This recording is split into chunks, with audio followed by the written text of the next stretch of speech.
There you go.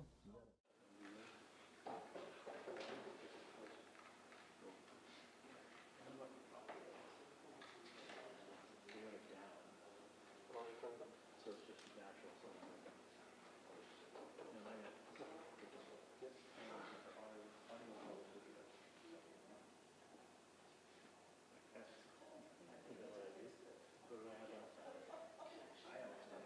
Well, the thing is hanging off the wall. Let's do this one.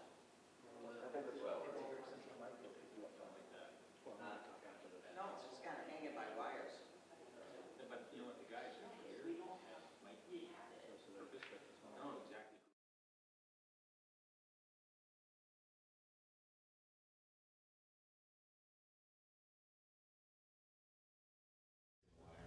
There you go. And that is now your fixed audio source. All right. It's hearing us speaking. We're good. We're all set. Fingers crossed. I think we got this.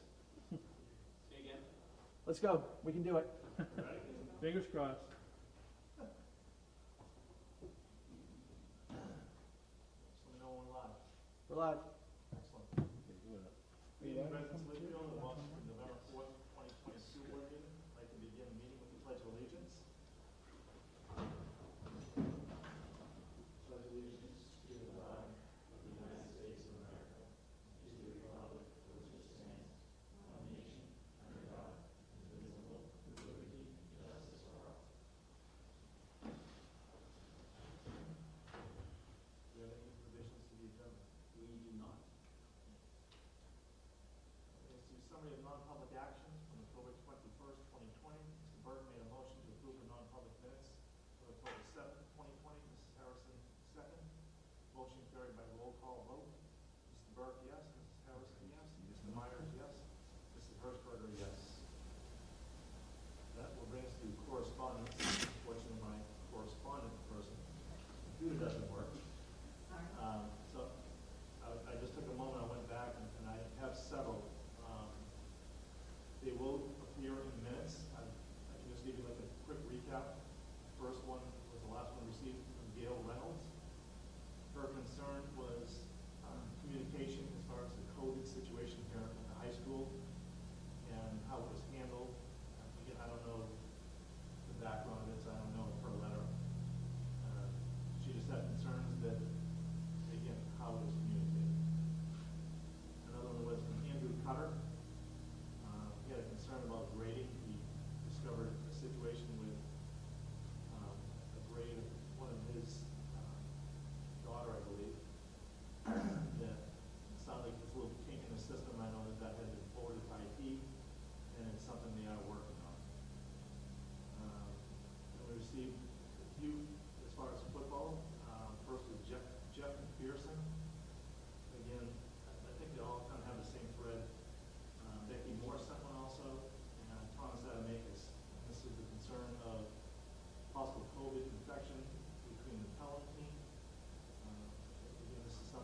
So,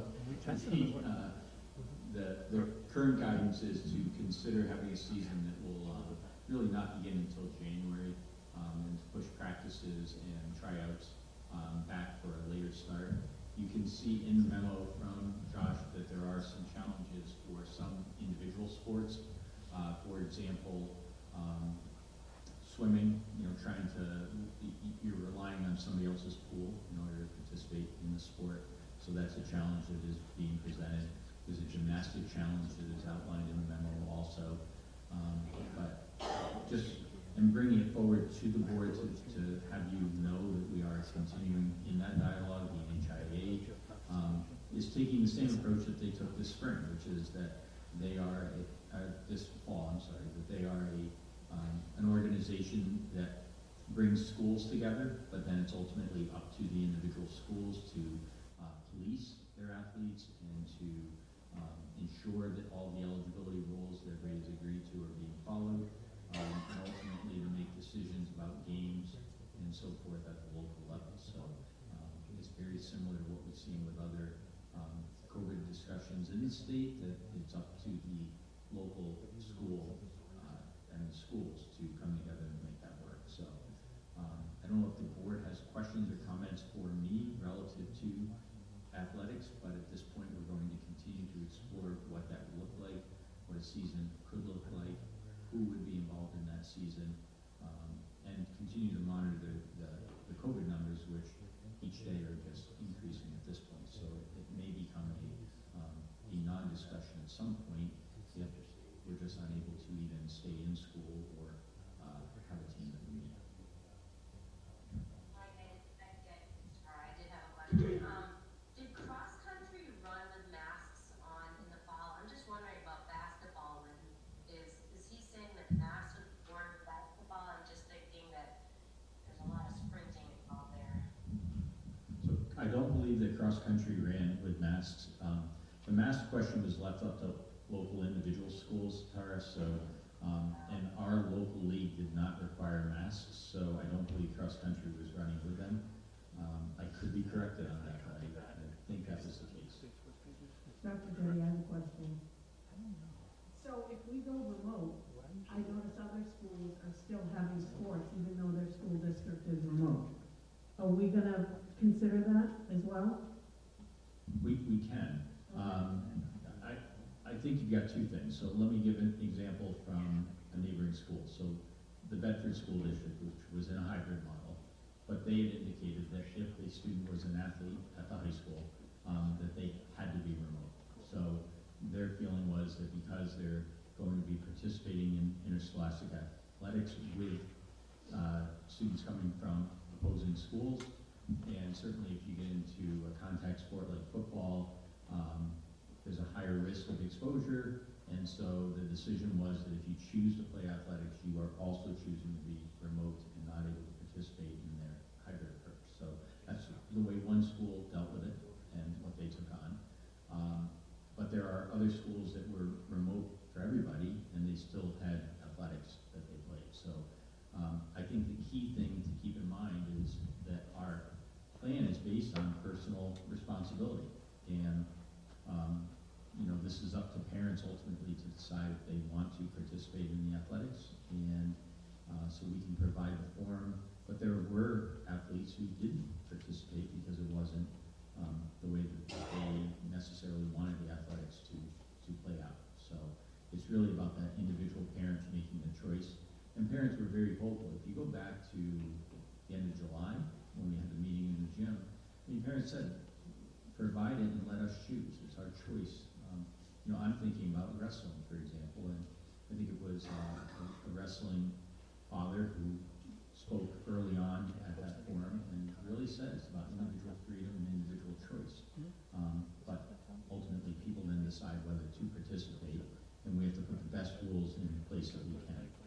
And I will also tell you that because I live north of Concord, and so my news is the Concord Monitor, and when you see teams playing soccer there, high school teams, they have masks on because that's what their local league decided to do. So they said, that yes, you're not going to be able to run as easily. There'll be some restrictions relative to having a mask, but they did that because that's what they decided as a coalition in order to play. So it is left up to the local level. The NHIA will never say yes masks or no masks.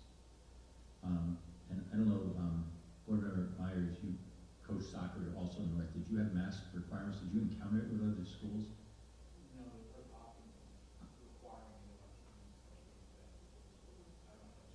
it. I think it is, because Hopkinton is the one that I saw in the paper, and so they required that if you went to Hopkinton and played, it was in the paper, definitely. They were, on the field with masks on, so I hope that answers the question on the mask.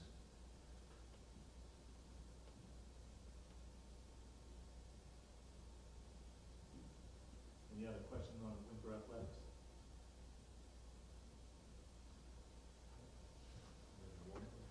All right, so the monthly enrollment report. I have another question, sorry. Oh. Sorry. Sorry, Brian, I can see your look.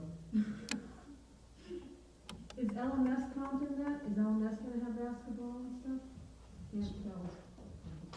Yeah, so LMS has followed CHS with Okay, this. just checking. They're a different league Mhm. and so forth, and they're not necessarily following the NHIA, Okay, but they use it as guidance, so they'll continue to look at. sounds good. Thanks. I'm done now, Brian. All right, so the enrollment report, we're providing you with the month by month so that you can see what the numbers are. And Principal Mitchell is here, so he can speak to his numbers at Griffin. But basically, Griffin had a loss of 7 students over the past month in terms of their enrollment. You can see that the middle school dropped 1 student and the high school dropped 2 students. So overall, we are down 10 students in the student population. And when I asked about it, I was just told that a lot of it was just catching up with who had moved and transitions that had taken place with families. So you can imagine that early on, and this year in particular was challenging just because of the COVID and so forth. So that's why you're seeing a decrease of 10 students overall.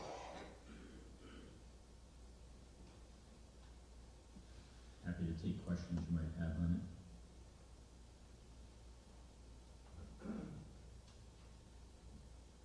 All right. So my next comment is really just regarding the FY22 budget overview. So I want to talk in generalities with the board about what our team has been doing so that you know where we are. Tomorrow night is our kickoff of the budget presentation, so we'll be here in the Campbell Auditorium. That is a meeting of the school board with the budget committee in attendance in order to view our presentations and to view your work as you take the budgets that are being presented to you by our administrative team, and you begin to make decisions about what you want to then bring forward to the budget committee. So the concept is that this will be a streamlined process that will allow us to develop the best budget that we can, and will allow the budget committee to understand from the ground up the work that we've done to get the budget into their hands, and hopefully will reduce the need to present and represent aspects of the budget to them, so that we'll all be working together to at least understand what it is that we have. So the focus for tomorrow night is on educational programming.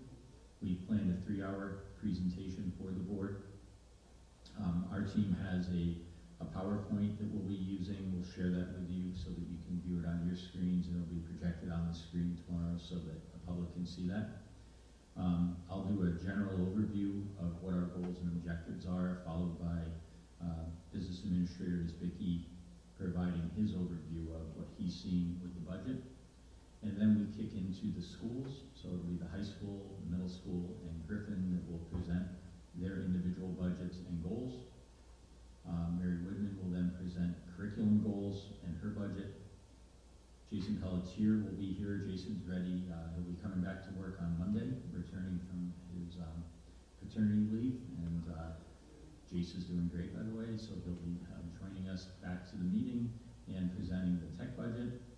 then Devin will present the special services budget.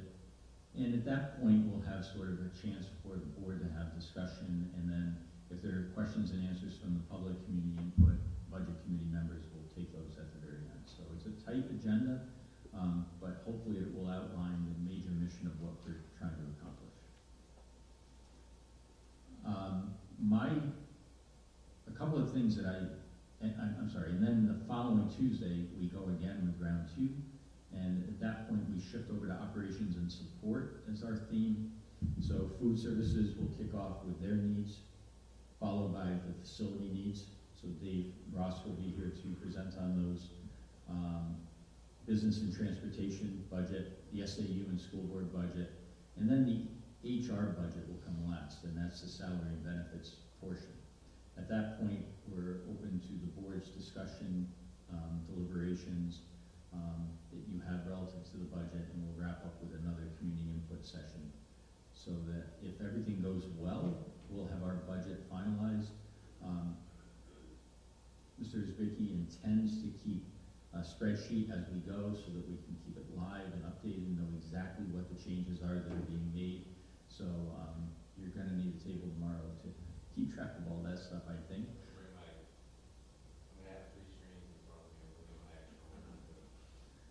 So we will do our best to keep this going and to keep this fresh and updated. So that's our plan relative to the way this will unfold. And then, of course, Veterans Day is Wednesday, which is a holiday, and then we're back to the Budget Committee on Thursday. So we'll go that quickly to the Budget Committee, so that I would encourage the board, and certainly Ms. Harrison is the Budget Committee rep, but the board should also be engaged with what that next step looks like as we continue to do that budget development. So I just heard from someone, Tara Hirschberg, saying that the volume that she's hearing like at home is low. So speak up.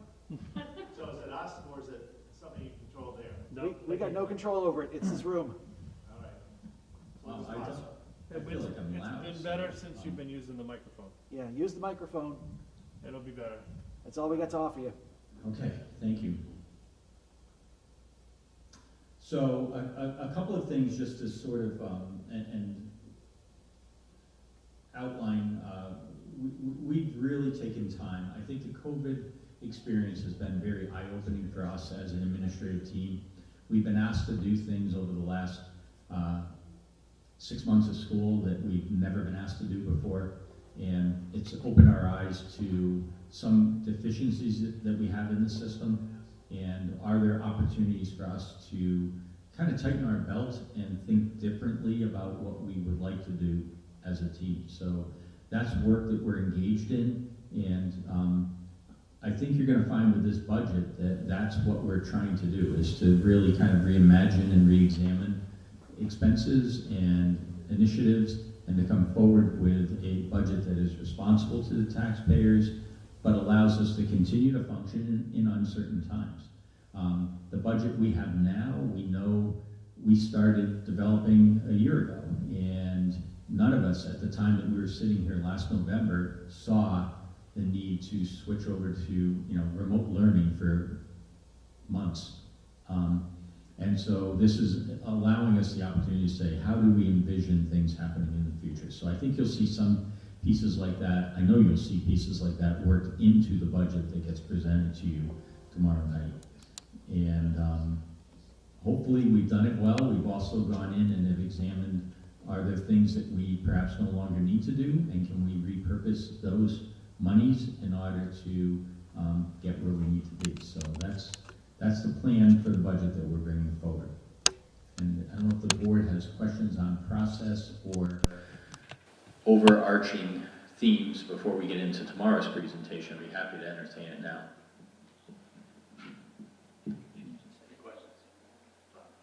Okay, so then the last thing is just to talk about the LMS Canopy project. And so a couple of things. The key thing for us here is the timeline of the project. So yesterday's meeting was helpful because we now know that some of the final materials that we need are going to arrive after December 1st. But the good news is that the canopy is coming right along. If you go down and take a look, you now can get a sense of what it's going to look like when it's done, because the shell is up, the columns are in place, it's framed out, and so you can really start to imagine what the new LMS entranceway is going to look like.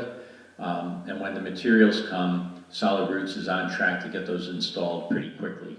And the items that are being held off until probably the spring, like the final landscaping and so forth, we're not going to be planting plants in December. They're not going to impact our ability to call the project substantially complete, because those are owner enhancements. They're not relative to the function of the new entryway. So we're in good track to have this finished up and get our submission to the state by the end of December. So we feel pretty confident on that. Corey, I know that you were in the meeting yesterday. I'm going from memory and notes, but is there anything further you want to add about that project?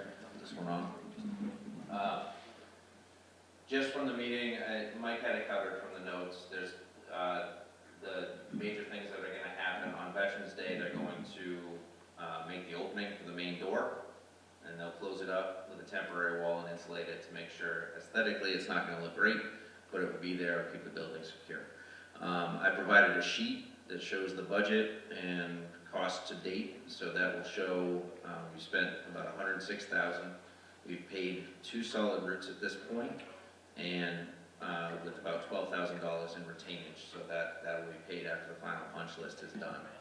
They assured me in the meeting that though those things will be coming in a bit late, they'll be running about a week, possibly 2 weeks into December, but plenty of time to get those final payments in and get the submission to the state on time.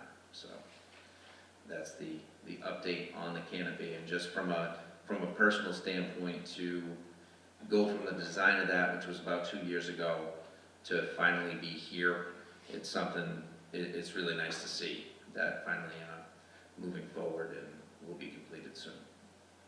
Thank you. Those are the rest of my comments, unless the board has anything for me.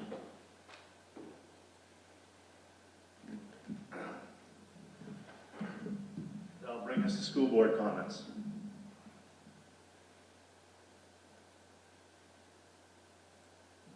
Hearing none. Brings community forum, and we have no one here from the community, so we'll close community forum. So that will bring us to public minutes of October 21st, 2020. Need a motion for approval. I'll make a motion to approve the minutes from October 21st. Tina made the motion. Is there a second? I'll second. And Rob second.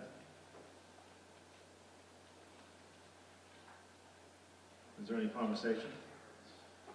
Hearing none. All those in favor signify by saying aye. Aye. Opposed? Abstain. Did Tara vote? Tara, did you vote? Sorry, I muted myself. Yes. Thank you. 500. And that will bring us to the principal's report.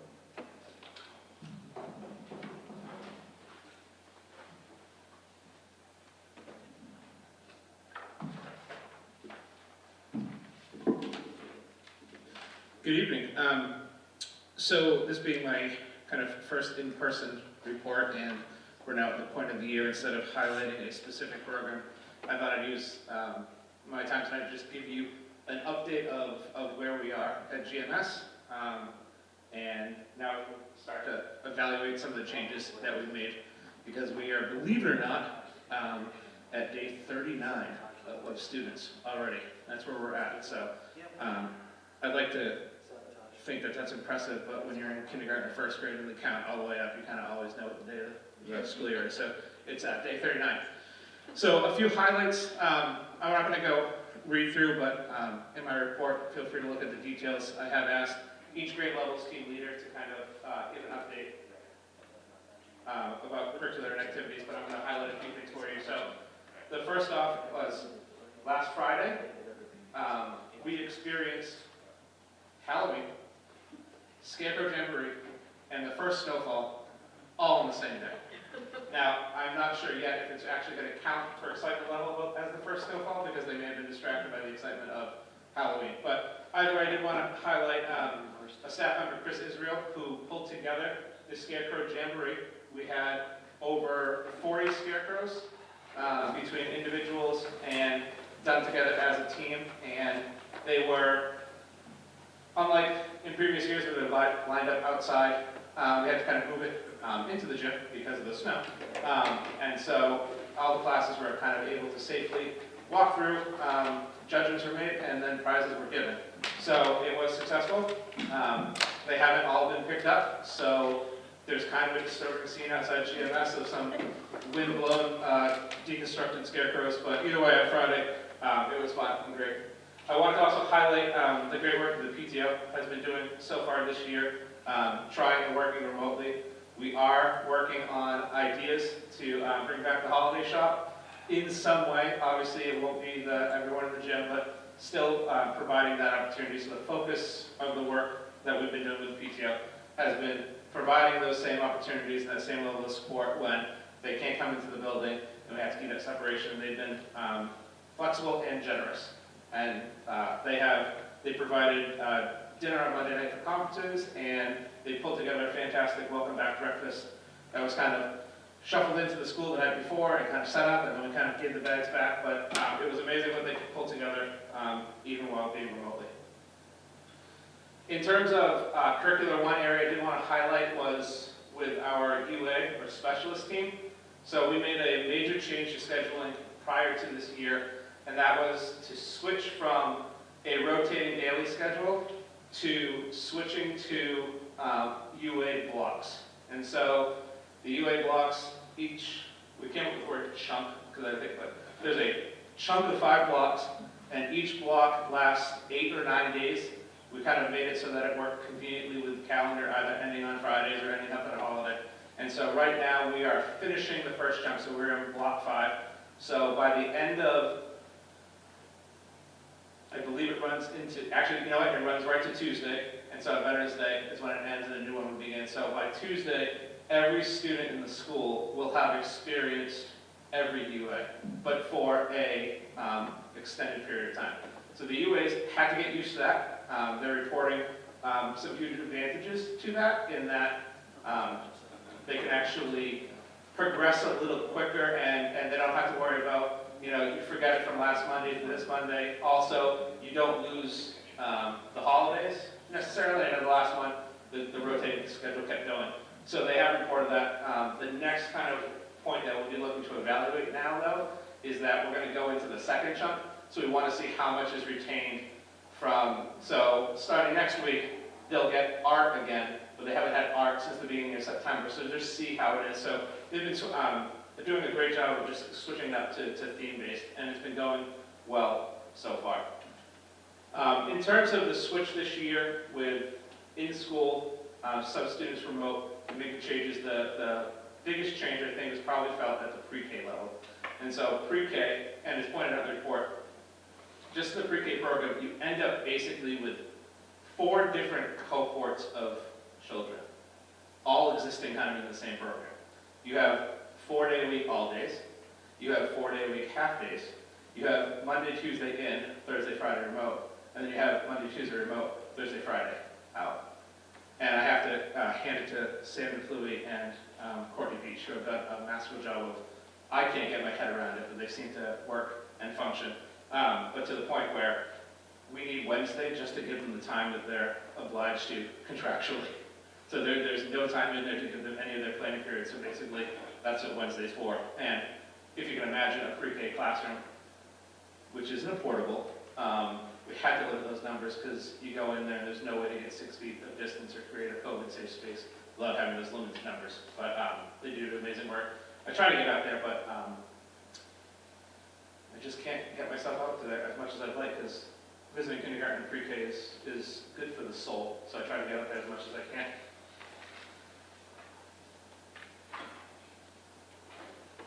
I'm going to move to the back of the report when we get to the program updates.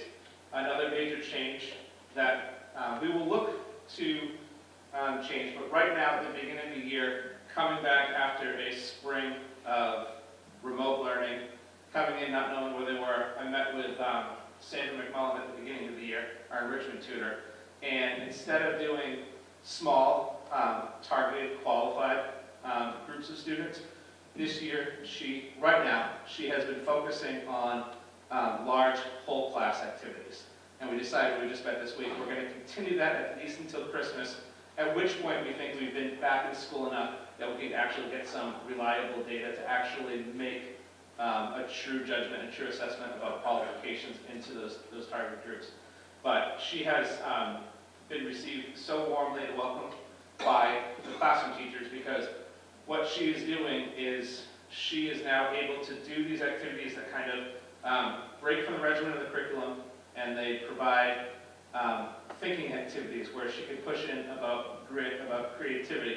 And the other thing is that she's bringing in the remote learners as well to do remote breakout rooms. And so you know when Sandra is in the room because of the energy and the collaboration she's been able to focus on. It's been received well, and it's been nice to see. What is her job title? Enrichment tutor. Okay. She is the enrichment tutor, but right now, so our model of enrichment right now has been Mental whole class as opposed to those targeted enrichment groups. Love it. So we will reassess after Christmas, or around Christmas, to see if we're going to continue that model or again go back into those targeted groups. Liz, I know that you'll be interested in this next update, which is drop-off and pickup. Yes. It has been I watch going you every day. wonderfully.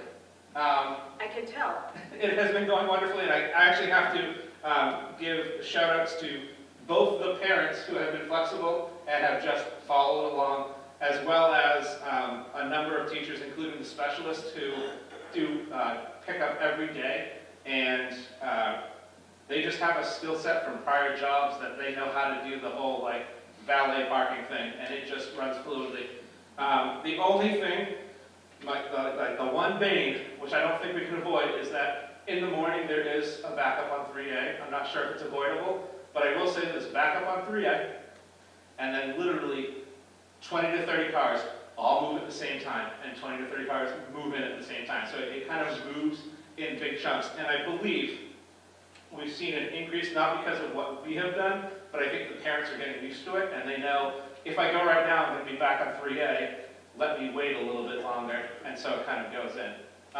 The pickup at the end of the day, we started with 4 groups, and we are actually down to 3, just because of how you look at the alphabetical breakdown, and you say 40, 40, 40, 40, you break it down that way, and then when you actually play through it, it ended up being a big group, the first group, the normal sized group is the second group, and then the third and fourth are these kind of 2 small to medium groups. So we just combined them to what we refer to as our blurple group, because it's the blue and purple group together. So the blurple group comes together, and on average, we are ready to roll the buses at between 3:05 and 3:07 every single day.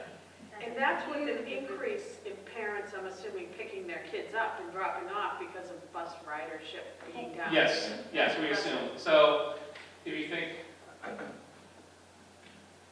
we're probably between 85, I would say probably around 85 cars a day come through for parent pickup.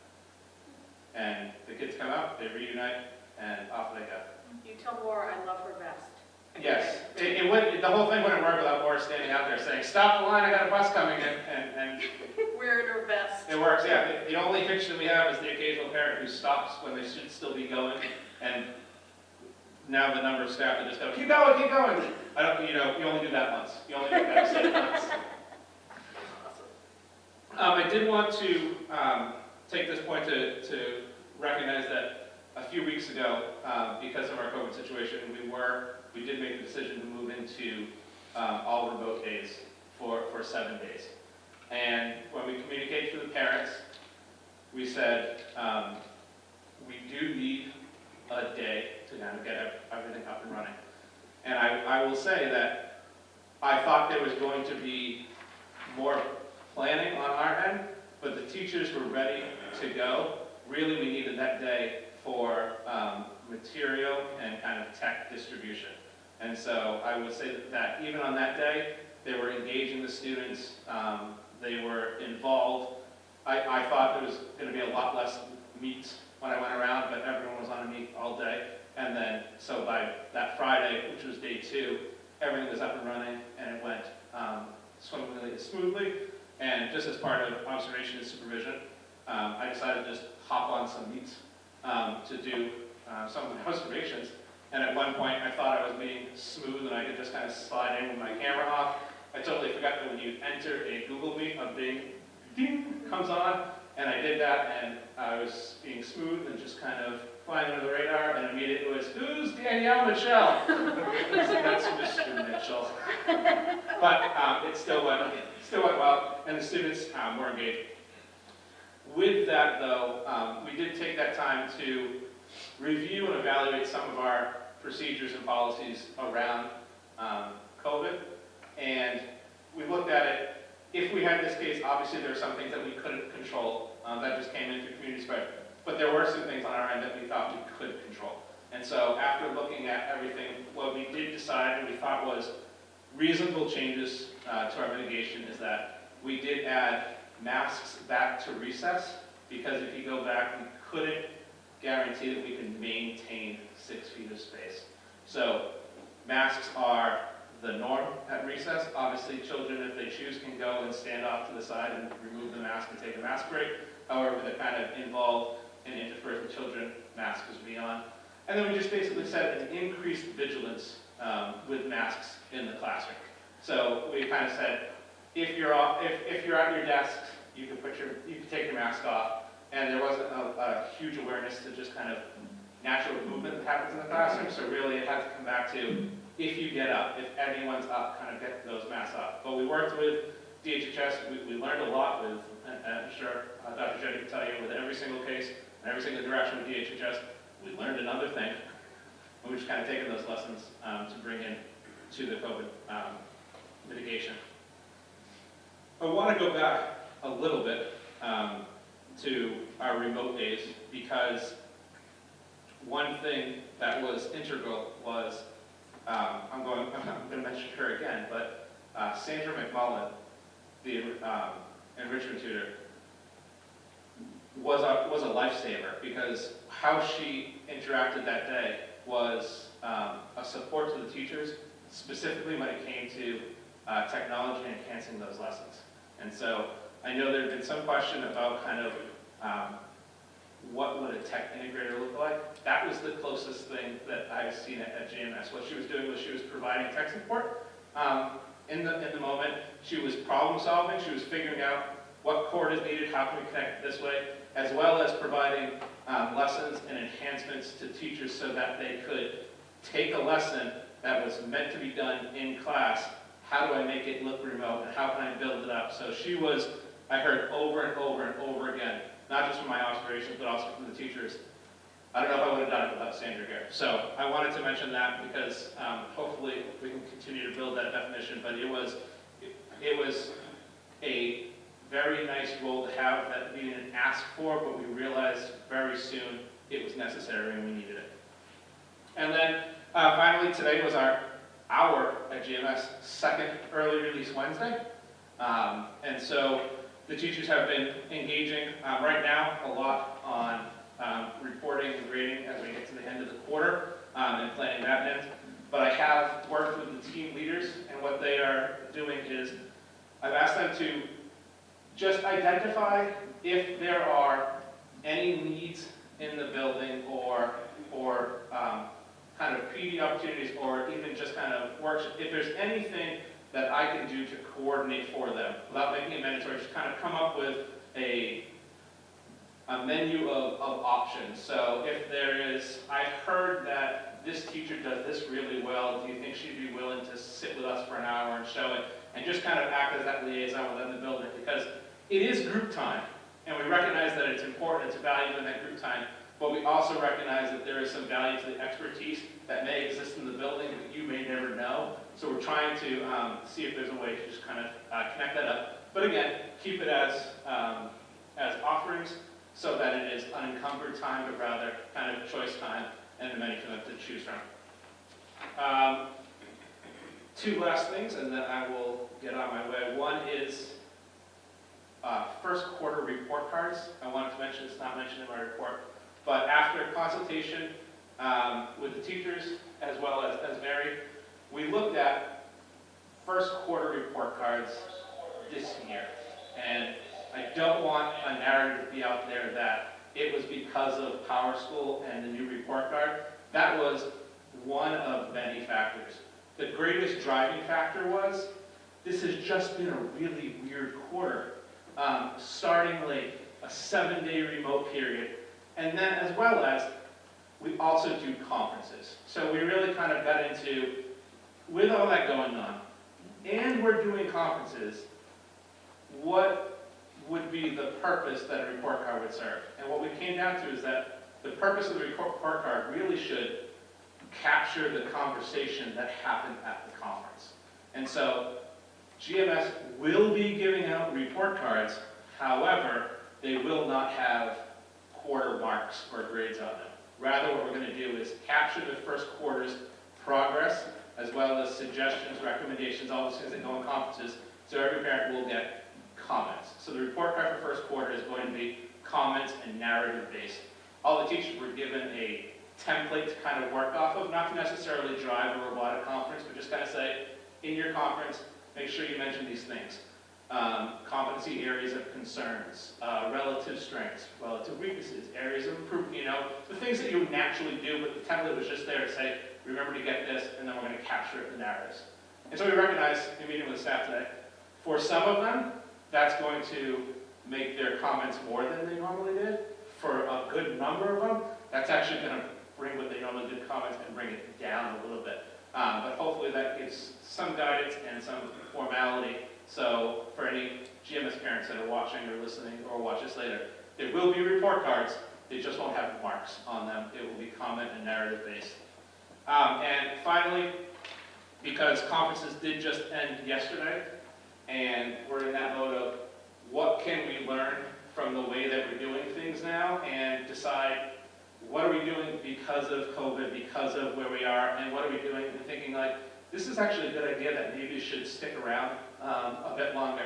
I asked the teachers, I gave them a quick survey just about parent conferences, because I kind of had a hypothesis, which was that since we're doing only remote, I believe parent attendance and punctuality should be better. You won't have the, I missed my conference, or I couldn't find a sitter, when I can just log on at home. And that hypothesis was true, which is that scheduling and attendance was better than normal. On average, there's a lot of about the same. But then I also wanted to get into, okay, but what about the quality of? So I gave a very brief 4-question survey to the staff, and it comes in that most of it was about the same. Scheduling and punctuality was a bit better, but when you talk to the quality, there was something lost with not having them in the building and having the cat walk across the keyboard in the middle of the conference, and the dog barking, or the kid crawling on it. So it was not anything scientific, but it is a kind of piece of data. Whenever we come out of this, it will be something that we can reflect back on next time we do conferences to think, do we do remote, do we do in person, do we offer the remote option? It's just another thing to consider, so we have looking at that. So that is my report, and I will open myself up to any questions you may have. I appreciate the fact you used one of your faculty members outside of their traditional role to better the whole school instead of a small group of students during this time, using Mrs. McMullen or Ms. McMullen. Yeah, she did it completely on her own. There's just this willingness to do whatever feeling on the staff that, I realized about a half day in that Sandra was running around being the tech person, finding people cords, and she asked me for a key to a closet that's weirdly in a classroom, but like on the back side of the library, because it used to be the computer room, and she goes, "Can I get to that closet?" And I was like, "Sure." And I'm walking down, I'm like, "Why do you need to get in that closet?" She's like, "Well, I need to have someone find a cord." And I'm like, "Okay." And then it just kind of came from there. Excellent. So I just had a question, because you brought up masks back now with at recess. So I just want to overall, like, what the compliance has been and how the enforcement has been as far as wearing masks. Because I know in the opening plan, that was a major concern, that, okay, elementary kids will not wear masks. I'm just wondering what you found. Maura and I have not dealt with a single discipline issue related to masks. We do have some students who are a bit mask averse, and they tend to be separated from the classroom. We did have one student who has since transferred who was mask averse, but he's no longer been with us since we've added the vigilance, because that would have been a change. But for the most part, it had more often than not, what we find is the kid gets out of the car in the morning and it just, oop, Mrs. Seabrook, I have so-and-so coming in. And the kid feels bad. It's okay, buddy. You're just going to walk 10 feet into the building, you're going to have a mask, and you're going to be good. Okay, so compliance with the mask has not been an issue at the elementary school. I had a quick question for Dan. Senior? Yes. Okay, sorry.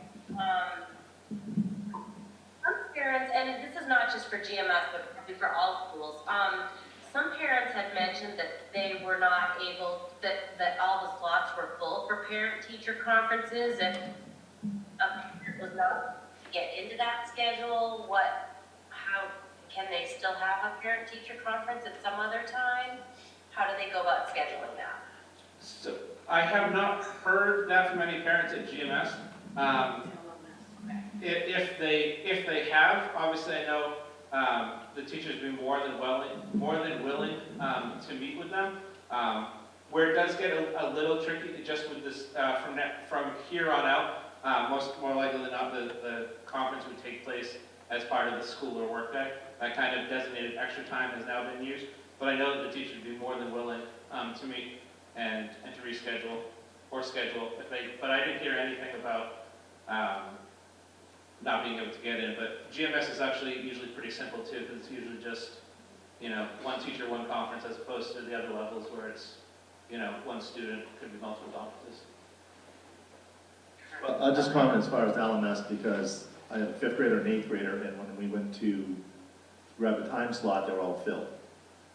But I can tell you that both teams were extremely accommodating, and were able to set another time up, and it was very fluid, and we got in, and I believe that they say that if the time slots are filled, just notify the teachers or the group, and they'll find a time slot.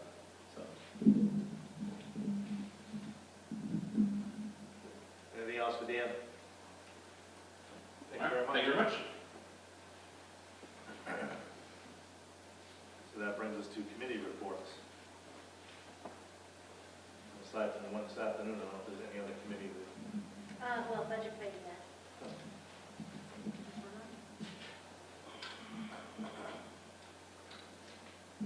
So we had a meeting of the budget committee, it's ridiculous. We finished our review of the town budget and completed the voting on the budget committee reductions. And tomorrow night, we move on to the school district. So we'll be meeting here with the budget committee, either in attendance or calling in remotely to start the school district process. So that's where we are. And this afternoon, the Facilities Improvement Committee met. This was the Capital Improvement Committee, which now that the Capital Improvement Plan has been approved by the selectmen for the town, we now move into the phase of the improvement sector of it. And we just had conversations just about different projects, and there's nothing really much to report at this time, just ideas we're kicking around and just thought processes on mechanical issues, HVAC issues, the HVAC completions, especially here at the high school, and just what our process is going to be going forward. Talk about the funding of that so taxpayers understand. Okay, which part? The ventilation work, just that extra money. Right. So one of the things that came up, the state has, is providing, I believe it's $200 per student for COVID-related issues. And year to date right now, we have spent 167, either expended or... roughly 160 some odd $1,000 on HVAC, ventilation, controls between the three schools. And then those monies from the government that's offered, it's like $250,000. Basically, that's where all the money will be going, is right to the HVAC, which was the biggest concern, one of the biggest concerns as far as the opening plan. The high school, for the most part, is completed. They're working a little bit on LMS as far as they change the control panel there, and then shifting to GMS also. And I think the committee is very comfortable that once all the projects are done, that the HVAC is going to be running extremely efficient in comparison to what it has in the past, and will be a remarkable, I think, difference will be found. And that's it for committees, correct? All right, that will bring us to the second reading of policy JECA, determination of residency.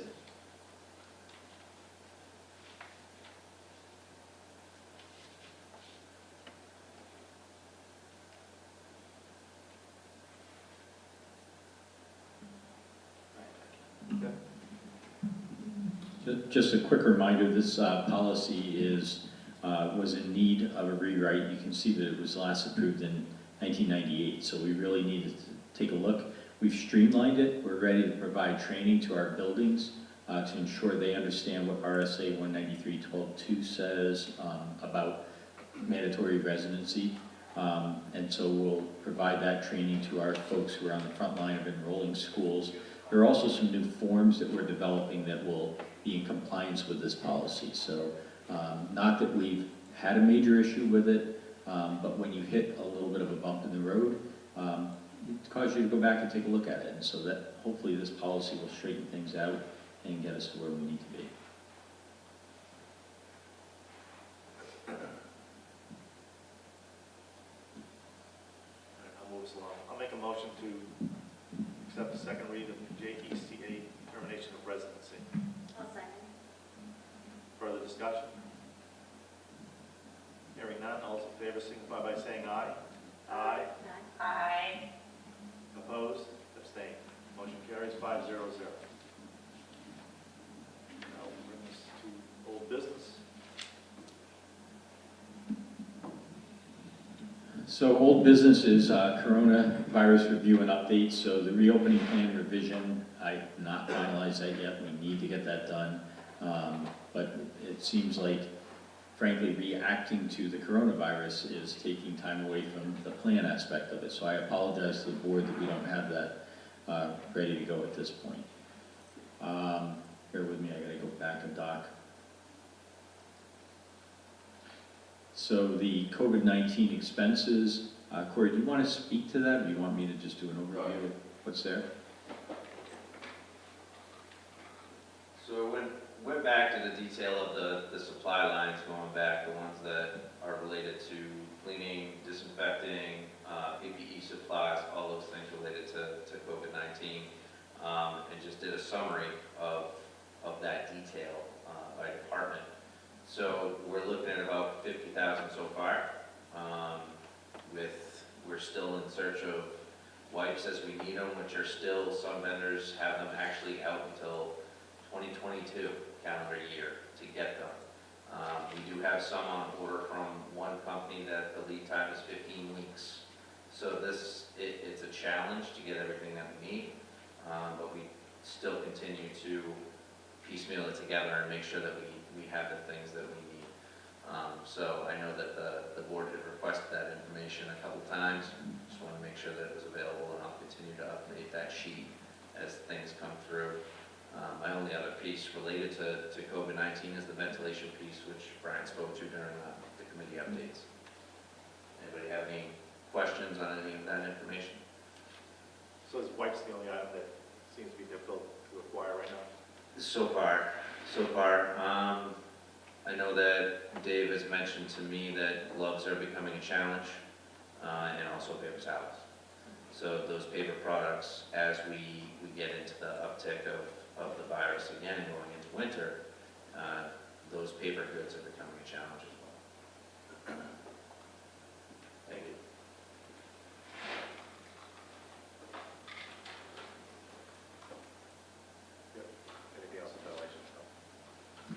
No, really, it was just, again, Chairman Burke provided a good overview of the discussion we just had. So we are obviously paying attention to ventilation. And how do I summarize this? In looking at the principals, so the high school principal and the middle school principal, have you had concerns about heating and ventilation in the school? And they said no. And in a normal year, there are concerns. My room's too hot, my room's too cold, there's, this issue going on, et cetera. We're not hearing those things. It's because it's working, right? And people aren't noticing it. They're not having to react to the environment in the same way. So that's a positive. So it was a good discussion, and where we need to be, certainly with an airborne illness, to be paying attention to the air quality in our buildings. That's absolutely critical. Just thought of one more thing, because I know a lot of people inquired as far as the new MERV filters. You want to talk to those? Yeah, so the MERV filters have arrived, and we are getting those installed as practical. So one of the issues that everyone needs to understand is that the ventilation system at the high school is odd in the way it was installed. So in order to change a filter, you have to physically take down the drop ceiling in the classroom. And so we're in the process of getting an upgrade done to the way to access the panels. And so our hope is to get it done over the holiday break, because the fire department will not allow us to have drop ceilings out of classrooms because they are a fire barrier also. So in order to occupy the building, the ceilings have to be installed. So the next opportunity that we have is really over the holiday break. And if we can get the work done, then the actual filters will be able to be accessed more easily and changed more rapidly. So that it's not that they haven't been changed, they have, but it's quite a time-consuming process to change a filter. And so this will hopefully resolve it and make it better for everybody.